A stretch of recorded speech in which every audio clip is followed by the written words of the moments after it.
اعوذ باللہ من الشیطان الرجیم بسم اللہ الرحمن الرحیم۔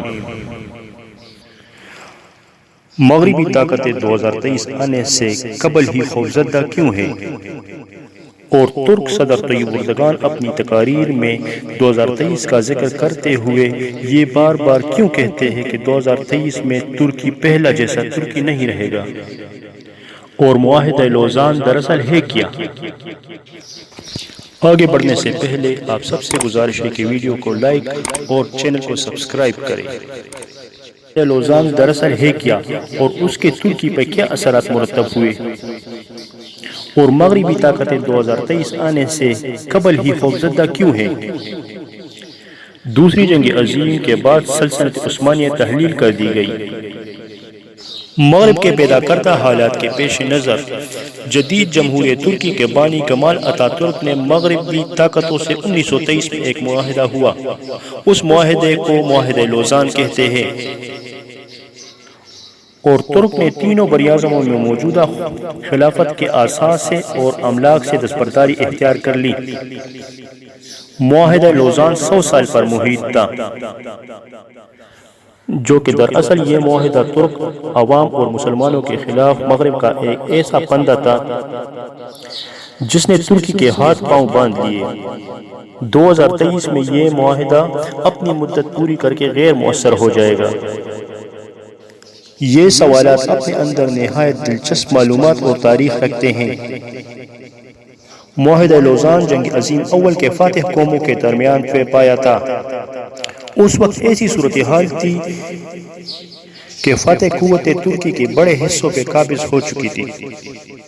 ان قوتوں میں برطانیہ نے وہ خطرناک اور ظالمانہ شرائط معاہدہ لوزان میں شامل کروائی تھی جن کی روح سے ترکی کے ہاتھ پاؤں باندھ دیے گئے، اور ترکی اگلے 100 برس تک اس معاہدے پہ عمل درآمد کا پابند قرار پا گیا تھا۔ نمبر 1، معاہدہ لوزان کے روح سے خلافت عثمانیہ ختم کر دی گئی اور سلطان کو ان کے خاندان سمیت ترکی سے جلاوطن کر دیا گیا تھا۔ نمبر 2، خلافت عثمانیہ کے تمام املاک ضبط کر لی گئی جن میں سلطان کی ذاتی املاک بھی شامل تھی۔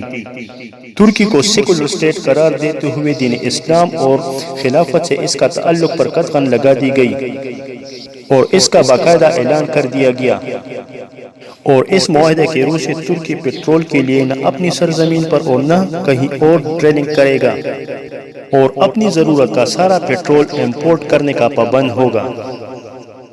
باسفورس بندرگاہ کی اہمیت کا اندازہ اس بات سے لگایا جا سکتا ہے کہ یہ عالمی تجارت میں ریڑھ کی ہڈی کی حیثیت رکھتا ہے، اور اس معاہدے کے روح سے باسفورس عالمی سمندر شمار ہوگا اور ترکی یہاں سے گزرنے والے کسی بھی بحری جہاز سے کسی قسم کا کوئی ٹیکس وصول نہیں کر سکے گا۔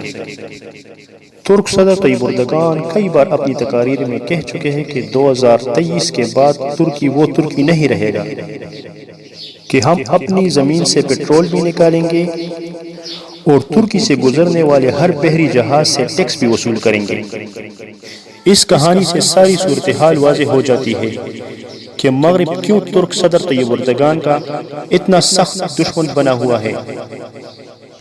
2023 میں یہ معاہدہ لوزان غیر مؤثر ہو جائے گا اور ترک میں امریکی طرز پر صدارتی اختیارات سے لیس ترک کی فوج کا کمانڈر ان چیف اور قوم کا اعتماد رکھنے والا صدر ہونا چاہیے جو عالمی طاقتوں کی آنکھوں میں آنکھیں ڈال کر بات کرنے کی ہمت اور جرأت رکھتا ہو۔ والسلام۔ حسیب آفیشل کے ناظرین، آپ سے گزارش ہے اگر آپ کو ویڈیو اچھی لگے تو لائک کریں اور ہماری چینل کو سبسکرائب کریں۔ Thank you.